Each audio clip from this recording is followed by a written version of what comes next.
She said she needed a mental health break, then went on a cruise with her ex and blocked me on board. When Lena first told me she needed a mental health break, it didn't sound like the end of the world. We'd been dating for almost 2 years, and while things weren't perfect, we'd been through so much together, moving in after just 8 months, navigating my layoff during the pandemic, helping her through the hell that was her father's illness, and celebrating the little victories like paying off our credit cards. I thought we were a solid team. So when she sat me down one Thursday night, fidgeting with the string on her hoodie, and said she was feeling burnout, I believed her. She said she'd been struggling to keep her head above water mentally, that she felt trapped and foggy and just needed some space to breathe. She promised me it wasn't about me, that she loved me, that she just couldn't be a good girlfriend right now while she was drowning in her own head. It hurt, but I didn't fight it. I wanted to be supportive. I told her I'd give her the time she needed and suggested we check in once or twice a week just to make sure she was okay. She smiled, hugged me tight, and told me I was the most understanding person she'd ever met. I clung to that compliment like a lifeline. The first week apart felt strange but manageable. She still texted me in the morning sometimes, sent me a photo of her coffee with a heart emoji or a TikTok she thought I'd like. We didn't see each other in person, but I chalked it up to her needing to recharge. By the second week, though, things felt different. Her replies got slower, shorter. Sometimes she'd leave me on red for half a day. I told myself she was probably journaling, meditating, doing whatever she needed to do to heal. But then I started noticing little things that didn't add up. One night, I was scrolling through Instagram when I saw her username pop up in the likes under a photo of Mark, her ex-boyfriend. I knew the guy. They'd dated in college for almost 3 years and broken up badly, or at least that's what she'd told me. He'd cheated, she said, and that was the end of it. When we first got together, she'd sworn they were no contact. I didn't freak out right away, but it gnawed at me. A few days later, I saw her like another one of his posts. This one of him at the gym, flexing in the mirror. I tried not to spiral, but my gut kept telling me something was off. Then came the coincidence. A friend of mine, Jenna, works at a small boutique downtown. She texted me out of the blue. Pretty sure I just saw Lena here with some guy. Tall, dark hair, baseball cap, looked kinda like her ex. My stomach sank. When I asked Lena about it later that night, she laughed it off. Oh my god, yeah, I ran into Mark in the mall. It was so awkward. We literally just said hi and kept walking. I didn't mention it because it was nothing. She said it so casually that I almost believed her. By the third week, she mentioned she was planning to go away for a few days. Just a little seaside retreat, she told me over text. Somewhere quiet where I can reset. I offered to help her book a place, find a nice Airbnb, even drive her there. She brushed me off quickly. No, it's fine. I already have something in mind. That was the first real twinge of suspicion I couldn't shake. When she left, she texted me once on the first day. Made it safe. It's beautiful here. No photos. No updates. Over the next 3 days, I got maybe 3 short replies. All vague. Yeah, doing okay. Just resting. Had some tea and read for a while. Thinking of you, I told myself she deserved privacy, that I was being paranoid. On the 4th day, I was at my desk eating lunch when my coworker Kelly tapped me on the shoulder and asked if I'd seen that hilarious cruise video on Facebook. I had no idea what she was talking about until she showed me her phone. It was a video from some travel vlogger her sister followed, taken aboard a massive cruise ship in the Caribbean. In the background, clear as day, was Lena, standing on the deck in a sundress, sunglasses perched on her head, laughing at something, while Mark had his arm around her waist. My brain froze. My chest felt like it was caving in. I watched it twice, 3 times, hoping I was seeing it wrong. But it was her. It was them. On a cruise. Together. My hands shook as I pulled out my phone to call. Straight to voicemail. I tried again. Same thing. I opened Messenger. The chat was gone. Instagram. User not found. I checked WhatsApp. Even freaking Snapchat. She'd blocked me. Just like that, she'd erased. I just sat there staring at my phone, trying to make sense of what had happened in the span of 10 minutes. One moment, I thought my girlfriend was at some quiet seaside retreat to work on her mental health, and the next, I was watching her laugh on the deck of a luxury cruise liner with the man she'd sworn was ancient history. My brain kept repeating the same questions. Why would she lie? Why would she block me? How long had this been going on? I could feel this hollow, hot anger settling in my stomach, but there was a heavier layer of disbelief smothering it. I went to my laptop and started searching. It took less than 2 minutes to find. Mark's Instagram was still public, and there it was, a carousel of photos posted just the day before. The ocean in the background, cocktails on a table, him in a Hawaiian shirt grinning at the camera, and in the last slide, Lena's reflection caught in the window of the ship's restaurant, sitting across from me. My hands went cold. He hadn't even bothered to hide it. I wanted to confront her, but I was boxed out from every possible channel. So I did the next thing I could think of. I texted her best friend, Chloe. Hey, do you know where Lena is? I can't get a hold of her. It took Chloe a couple of hours to reply, and when she did, it was a curt. I think she just needs space right now. You should respect that, which didn't sound like Chloe at all. Lena had gotten to her first. I could already see the narrative forming in my head. She'd tell everyone I was some obsessive boyfriend who couldn't let her breathe, twisting the truth before I could even open my mouth. I spent the next 2 days in a haze, barely sleeping. Every time my phone buzzed, I hoped it was her unblocking, trying to explain. But the only notifications I got were from people tagging me in memes or work emails. On the second night, Jenna texted me again. Hey, you might not want to see this, but I think you should. She sent me a screenshot from the Instagram story of one of Lena's mutual friends. It was a video of the cruise's sunset party, live music, people dancing, drinks flowing, and right in the center of the frame was Lena, arms wrapped around Mark's neck, kissing him like they were teenagers again. I felt something in me go very still. I wasn't even sure if it was sadness or just pure numbness. By the time Lena's mental health break was supposed to be over, I already knew she wasn't coming back to me. I still hadn't heard a word from her. Then, one morning, my phone buzzed with a text from a number I didn't recognize. I'm back. We need to talk. No greeting, no name, no apology. I knew it was her. Against my better judgment, I agreed to meet at her apartment that afternoon. When she opened the door, she looked exactly the same as she had in that video. Tan, relaxed, hair a little lighter from the sun, not a trace of the burnout she'd described 3 weeks ago. She didn't hug me, didn't even smile. She just stepped aside and let me in. So, she started, crossing her arms. I know you've been asking around about me. Chloe told me you were texting Jenna too. That's not cool, Ethan. I couldn't help it. I laughed. Not cool? Lena, you told me you needed space for your mental health and you went on a cruise with your ex. You blocked me while you were there. You've been lying to me for weeks. But the real problem is me asking if you were okay. She didn't flint. I told you I needed a break. I didn't owe you a play-by-play of what I was doing. And Mark and I, it's complicated. We just reconnected as friends. As friends? I pulled out my phone, opened Jenna's screenshot, and held it up. Do friends make out in the middle of a party on a cruise ship? Her expression hardened instantly. You really went through other people's stories to spy on me? This is exactly why I didn't tell you anything. You have no boundaries. Everything is a big interrogation. For a moment, I was speechless. The way she twisted it, somehow painting herself as the victim, was like whiplash. I said, so you lied to me about needing space. You lied about running into him by chance. You lied about going to a retreat. And now you're mad that I found out the truth? She grabbed her phone and started scrolling like she wasn't even listening. I think we're done here. This isn't healthy for either of us. I need people in my life who support me without questioning every little thing I do. That was it. No apology, no explanation, no acknowledgement of the betrayal. Just cold dismissal. I walked out without another word because I knew if I stayed, I'd say something I couldn't take back. That night, I noticed a few more unfollows on my socials. People we both knew. She'd clearly been working overtime to spin her version of the story, and part of me wondered if they'd believe me even if I showed them the proof. The following week was a blur of awkward silences and second-guessing every notification on my phone. People I'd known for years stopped liking my posts. Some even unfollowed me. I wasn't the kind of guy to obsess over social media, but I could feel the shift, the invisible wall that goes up when someone's been whispering behind your back. Lena had been busy. She'd taken the first move, which meant every word I said now would sound like damage control to people who already had a version of me in their heads. I tried to focus on work, but the tension was everywhere. Chloe posted a vague, "Sometimes you have to cut out the toxic people to heal," on her Instagram story, and I knew exactly who it was aimed at. A couple of our mutual friends went radio silent, and one even messaged me, "Dude, whatever happened with Lena, maybe just let it go. She's saying you were making her feel unsafe." My chest went tight reading that. Unsafe? I'd never so much as raised my voice at her. The fact that she could throw out a word like that, knowing how people would interpret it, was almost worse than what she'd done on the cruise. Then, out of nowhere, a crack in her story appeared. It came from someone I least expected. Ryan, a guy I'd always thought of as more her friend than mine. He texted me late one night. "Look, I'm not trying to get in the middle of anything, but I thought you should know Lena's version doesn't match what she told me before she left." He explained that a week before her mental health break, she'd told him she and Mark had been talking again for months, that they were thinking about seeing where things go, but she didn't want to deal with a messy overlap. Ryan said he'd assumed she'd broken things off with me before leaving, and was shocked to hear I'd been completely in the dark. I asked him why he was telling me now. He admitted he'd seen the way she'd been talking about me to mutual friends, and it didn't sit right with him. "She's not just saying you were controlling, man. She's telling people you were tracking her location and showing up places uninvited." I felt sick. Not only was she lying, she was planting ideas that could wreck my reputation for good. The next day, Jenna, my accidental witness from the boutique, messaged me again. "Ethan, you should see this before it disappears." She sent me another Instagram story, this one from Mark's account. It was just a short clip of him and Lena in their cabin, laughing about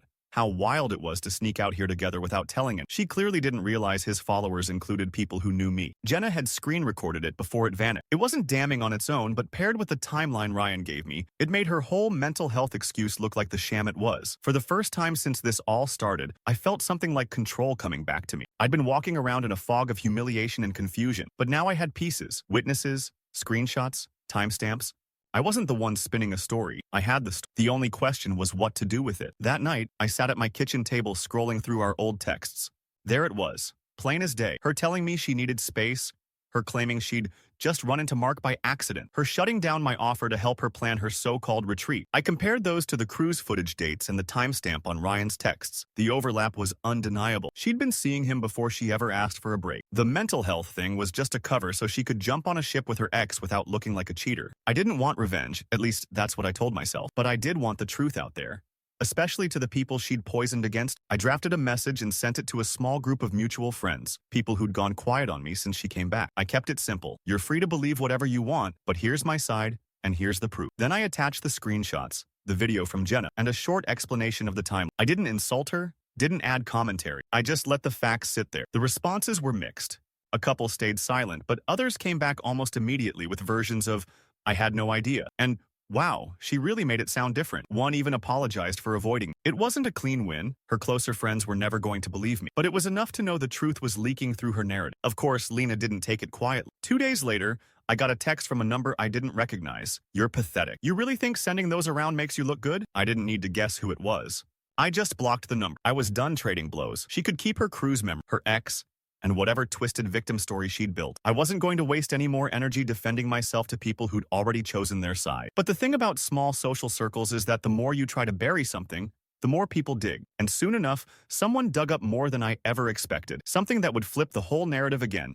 And not in her favor. It came from the last person I thought would ever get involved. Mark's ex-girlfriend, Taylor. I didn't even know they'd still kept in touch. But apparently Taylor had mutual friends with some of Lena's circle, and word of the cruise drama had reached her through the grapevine. Out of nowhere, I got a DM request on Instagram from, hey, we've never spoken, but I think you should know something about Lena and Mark. I almost ignored it. The last thing I wanted was to dig deeper into this mess, but curiosity got the better of. She didn't waste time. I was with Mark for 2 years after he and Lena broke up the first time. We split because of some shady stuff, but I never knew he'd actually go back to her. A few months ago, he started texting me again. At first, it was friendly, but then he bragged about how he was warming up to his old flame while still keeping his options open. He told me he was basically running both of you at the same time. I felt my jaw tighten. What do you mean, both of us? I wasn't talking to him. That's the thing, she replied. It wasn't just you and her. He was seeing Lena, but also trying to hook up with me on the side. And I have screenshots. I stared at my screen as she sent them through. Texts from Mark, sent during the cruise, where he complained about Lena being clingy and making things serious. He joked about how she thought the trip meant they were getting back together officially, while he told Taylor he was just there for the free vacation and the nostalgia hookup. My stomach turned. It wasn't just betrayal anymore. It was layered humiliation. Lena had blown up our relationship for a guy who wasn't even taking her seriously, all while turning me into the villain in her story. And she had no idea he'd been running his mouth to someone who'd keep receipts. Taylor told me she didn't care much for drama, but she couldn't stand watching someone destroy another person's reputation while playing the victim. I know you don't owe me anything, she wrote, but if you want to use these, go ahead. Just don't mention my name. I don't want him coming after me. That night, I sat with the screenshots open, wondering if I should even bother. Part of me thought it would be satisfying to expose her to the same people she'd manipulated. Another part of me felt exhausted. It was like every time I thought I'd reached the bottom of this, another layer peeled back to reveal something uglier. In the end, I decided to share them, but selectively. I sent them to the same small group of mutual friends I'd reached out to before, adding, this is from Mark himself. Believe what you want about me, but this is what was really going on. The reaction this time was explosive. Messages started pouring in. Holy shit! She really left you for that? Wow. She played all of us. One friend even admitted Lena had told them I was borderline stalking and that she feared for her safety. Seeing Mark's messages shattered whatever credibility she'd had left with them. A few people who'd cut me off entirely unblocked me and sent long apologies. They'd bought into her story without question, and now they were realizing just how far she'd gone to twist it. It didn't erase the weeks of isolation I'd felt, but I'd be lying if I said it didn't feel vindicating. Then came the part I didn't expect, the shift in her own circle. Chloe, her best friend, who'd been one of the loudest voices defending, suddenly stopped posting about toxic people and went silent online. Another mutual tagged me in a meme like nothing had happened. It was subtle, but I could see the cracks. She was losing her grip on the narrative. It all boiled over one Friday night when I got a text from an unknown number. You're disgusting. You've been spreading lies about me to all my friends. Do you feel good ruining someone's life? It was Lena. I didn't reply immediately. 10 minutes later, another text came through. You think you've won? Mark told me everything. I know you've been talking to his ex. You're pathetic. I finally wrote back, everything I've shared is straight from your actions and his words. If that ruins your life, maybe it's because you built it on lies. There was no reply. Over the next few days, I heard through the grapevine that Lena and Mark had broken up, or whatever it was they'd been doing. Apparently, she'd found out about his messages to Taylor and confronted him, and it hadn't gone well. She tried to frame it as her choosing herself and cutting out negative influences, but no one was buying it any. I thought that was the end of it. But a week later, I saw her name pop up in my DMs again, this time from her actual account, which I hadn't seen since she blocked me on the cruise. And the tone was nothing like the venom she'd sent before. When I saw her username in my inbox, my first instinct was to ignore it, but curiosity got the better of, and I opened the message. Hey, I know I'm probably the last person you want to hear from right now, but I just want to say I'm sorry. Not for taking time for myself, I still believe I needed that, but for how I went about it. I should have been more honest with you. Things with Mark weren't what you think. I wasn't trying to hurt you. I stared at the screen for a long time before replying. You blocked me while you were on a cruise with your ex and told people I was dangerous. That's not just not being honest. That's character assassination. She read it instantly but didn't respond right away. A few minutes later, another wall of text came through. I was overwhelmed. I didn't know how to tell you I was confused about my feelings. I thought if I said I needed space, you'd get angry. Mark and I, it wasn't planned. We ran into each other months ago and started talking. It just escalated. And on the cruise, I realized he wasn't who I thought he was, and I ended it as soon as we got back. It was such a neatly packaged redemption arc that I almost laughed. You mean you ended it when you found out he was messaging his other ex? The typing bubble appeared, then disappeared, then came back. So you've been talking to Taylor. Figures. She's obsessed with him and jealous of anyone he's with. You can't trust her. I didn't even bother arguing. Her screenshots match the timeline. They match the videos. They match everything you lied to me about. The only person I can't trust is you. This time she waited nearly an hour to respond. I know I messed up, but you have to admit you've been dragging my name around too. People have told me you've been showing those screenshots to everyone. I sent them to the people you'd lied to about me, I said. I didn't go public. I didn't humiliate you in front of strangers. I just gave your friends the truth so they could decide for themselves. She didn't reply for the rest of the night. I figured that was the end of it. The next day, though, she sent one more message. Can we at least meet for coffee and talk? I hate how things ended. We were good once. Maybe we could get back there if we start fresh. That one hit me different. For a split second, I saw the version of us from before. Before the lies, before Mark, before the blocking. But then I remembered the gut punch of seeing her in that cruise video, the weeks of silence, the whispers she'd spread about. I typed, I'm not interested in starting fresh. What you did wasn't just a mistake, it was a choice. Multiple choices. And you doubled down every time I gave you a chance to tell the truth. I'm done. No response. Later that week, Chloe, her ex-best friend now, apparently, reached out. I heard she tried to meet up with you. I just want you to know. I'm sorry for believing her over. I didn't realize how much she was twisting things. She's burned almost every bridge she had here. It was strange. I didn't feel victorious. I didn't feel like I'd won. The truth had finally caught up to her, but it didn't undo the damage she'd done. It didn't erase the weeks of feeling like I was losing my mind, or the fact that half the people in our shared orbit would always think of me with that shadow over my name. For a while, I kept expecting her to make some grand gesture, a public apology, a long confessional post on social media, but it never came. She just quietly rebranded her Instagram with wellness quotes and photos of sunsets, as if she could curate a new version of herself and pretend the last few months hadn't happened. I let it go. Not for her. For me. I didn't want to keep living in that cycle of anger and proof and more lies.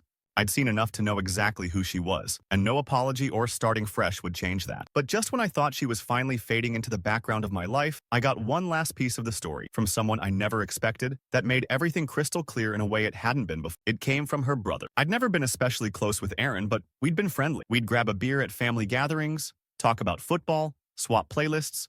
He always struck me as the type to stay out of drama, so when I saw his name pop up on my phone, I assumed it was a misdial. It wasn't. Hey man, his text started. I don't want to make things weird, but I think you should know some stuff about what went down. I've been sitting on it because, well, she's my sister. But after everything, I think you deserve to hear it. He asked if I could talk on the phone. 5 minutes later, I was pacing my apartment with him on speaker, listening as he told me everything I'd suspected but hadn't been able to prove. According to Aaron, Lena had been talking to Mark months before the mental health break conversation. She'd told Aaron she felt trapped in our relationship, not because I'd done anything wrong, but because she missed the excitement of her early 20s. She'd also admitted she didn't have the guts to break up with me directly because, in her words, Ethan will handle it too well and that'll make me feel like the bad guy. Aaron's voice was calm but heavy. She literally said she needed to create a situation where you'd look like the one who ruined things. That way, she could leave without guilt. The whole mental health thing. It was just the cleanest way to do it. She already had the cruise planned with Mark before she even talked to you. I stopped pacing. You're saying she decided to blow up our relationship before she even asked for space? Yeah, he said, and I could hear the frustration in his tone. And she told me she'd block you while she was on the cruise so you couldn't guilt her about it. I think she thought you'd get angry or blow up and then she could point to that as proof you were the problem. But you didn't give her that reaction, so she started feeding people stories instead. I didn't even know what to say. I'd been holding on to the tiniest thread of possibility that maybe she'd just made a stupid, impulsive choice. But hearing it laid out like that, the planning, the manipulation, The deliberate smear campaign cut that thread clean through. Erin sighed. I've called her out on it. She just says she did what she had to do for her happiness. But man, she hurt a lot of people in the process, not just you. After we hung up, I sat on my couch in complete silence. For weeks, I'd been replaying the events over and over, wondering what I could have done differently. If there was some moment I missed, some way I could have stopped it from unraveling. But the truth was, there was nothing. It wasn't a misunderstanding or a lapse in judgment. It was a decision she'd made long before I knew there was even a problem. And with that clarity came a strange kind of peace. I stopped checking her social media. I stopped wondering if she'd ever apologize. I stopped caring who still believed her version of events. Because the reality was, her actions said more about her than any rumor could say about me. Months later, I heard she'd moved to another city. Someone mentioned she and Mark had tried again, only for it to implode within weeks. Apparently, he'd been caught texting multiple women. Again, it didn't surprise me. It didn't even register as satisfying. By then, she was just a name from another chapter of my life. Every so often, someone will bring her up, usually to say they can't believe how different she is now. I just nod and change the subject. I don't need to relive it anymore, because in the end, she was right about one thing. That relationship did teach me a lot about mental health, just not hers. It taught me about my own. About how much damage you can do to yourself when you keep giving trust to someone who's already decided to break it. About how sometimes the healthiest thing you can do isn't to fix what's broken, but to walk away before you lose yourself trying. And that's exactly what I did.